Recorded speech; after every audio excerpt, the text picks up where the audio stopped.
Ladies and gentlemen, welcome back to yet another episode. I wanted to talk to you about the media, specifically the Toronto Star and the articles that they put out. I mean, these guys are flaming dumpster fire, and I cannot believe that they're getting away with the things that they're writing. I mean, this stuff is so crazy. Never would I have thought that these kind of articles would be coming out of a mainstream media like this. So you might have remembered the Toronto Star back when they were talking about the unvaccinated people. They had that really famous headline, all for the wrong reasons, by the way, saying if an unvaccinated person catches it from someone who is vaccinated, boo-hoo, too bad. I have no empathy left for the willfully unvaccinated, let them die, etc. So they put out a couple of articles. Let's have a look at the headline of this first one. Protesters show up to one of this drag queen's recent storytime performances. Here's why she won't stop reading. Now get ready to hear some stunning and brave journalism over here, right? In the early months of the pandemic in 2020, when drag queens had to scramble to find new avenues of performing, this one swapped lip syncing at a bar for reading stories for children online at her local public library. And she went from like performing to adult to performing for children. And this is the problem with these drag people.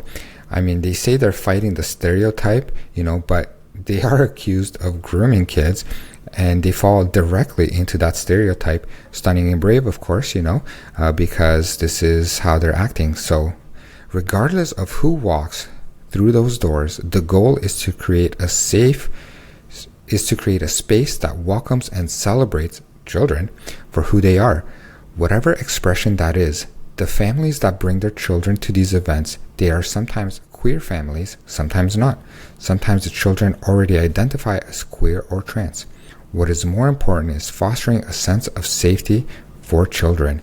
It can give them a sense that their life can be wonderful and glamorous, and that they can make it into adulthood. Because often the biggest challenge for queer youth is self-deletion. Then perhaps we saved their lives. I mean, the drag queens are lifesavers. They are the new medical people of our age, just saving children, right? I mean, good thing these parents are bringing their kids to these gay men gyrating, and they got these short skirts and reading to kids. This is absolutely life-saving. Don't forget, if you want your kid to live a long, fruitful life, make it into adulthood, bring them to Drag Queen Story Hour. I mean, these people are absolute degenerates. It doesn't get much more degenerate than this. Let's read another article from the Toronto Star and see what they have to say. Check out this absurd title in the Toronto Sun. Parents. Staff demand the Toronto District School Board drop Drag Queen Storytime opt-out. The board is standing firm. Well, they're begging people, please, you gotta drop the opt-out. We really want the story time with the drag queens to be mandatory and empowering for minors, of course. So let's see what this article says. Parents and staff are demanding that the Toronto District School Board stop allowing students to opt out of drag queen storytime events. Now, something's got me wondering. Parents are asking the school board to remove the opt-out option? That's crazy. I mean, it's like, please, I don't even want the choice of opting my kid out. Just make it mandatory. My kid needs to go into Drag Queen Story Hour right now. Forget about even asking me. Just put them right in, right? Like, this is crazy. The Toronto PFLAG and the board's Alphabet Community Advisory have been advocating unsuccessfully for weeks since the issue over attendance and consent arose at a Pride celebration at Bruce Public School in early June.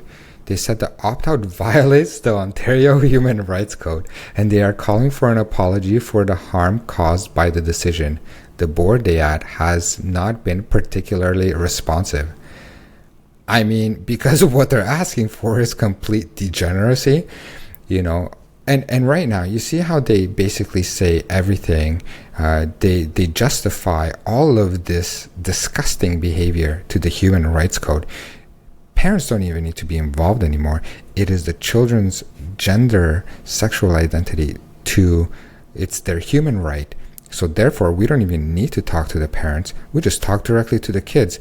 And if we don't talk, well, and if people tell us not to talk, then they're violating human rights, right? Not only are they violating the children's human rights, but they're also violating the drag performance human rights, because it's their right to express themselves publicly. And if people don't want to show up, well, they're being discriminatory. Let's continue. On June 30th, the director of the Toronto District School Board acknowledged the end of the Pride Month and the events that took place in the Toronto schools. She wrote, "Toronto District School Board has a duty to create spaces which reflect the lived experiences, histories, and perspective of the alphabet communities. This work is particularly important as the time given the increasing levels of homophobia, transphobia, and biphobia that we are seeing in our communities and school. Harassment, discrimination, and hate have no place here." She also noted that the senior administration will continue the important learning that is necessary for us to be able to lead more effortlessly in relation to the alphabet students, staff, families, and communities. Not only that, they're basically admitting it here. What this community is really about is talking about sexuality to the kids. And we're very sorry that we cannot force all the kids to be here. We wish the kids would be part of story time with these men dressed up as women in inappropriate clothing. We're very sorry. We do accept that, they're part of the community. And anybody who's saying otherwise is homophobic, transphobic, biphobic, and whatever other words they want to invent. So, it's interesting to me. I really want to give them credit. They're trying really hard and they are succeeding. And I'm very happy to say that they are linking the alphabet community in this with the pedos. And it seems to me like, talking to the kids and exploiting the kids is inappropriate. But instead of like teaching the kids something nice, they're really pushing the kids into these sexual behaviors and circumstances. Have a look at the video that I made about grooming in education and let me know what you think about this. Yeah, the mainstream media is a complete dumpster fire. Toronto Star, these guys are a joke. It's like the new BuzzFeed. You just read them and you just laugh out loud of how absurd they are. And sadly, they are not the only people. You got pretty much the majority of mainstream media in Canada, and they all have the same talking points. How many times have you heard the same thing? Harassment, discrimination have no place here, right? Like, it's the same thing. These people do not think for themselves, and parents are stepping in saying enough is enough. I want to know what you think. I always have really great comments, and a lot of really intelligent people are watching this video. And let me know your thoughts. Do you think it's appropriate? What do you think of the mainstream media nowadays? And should people even consider it? Well, looking forward to hearing from you. And until next time, take care.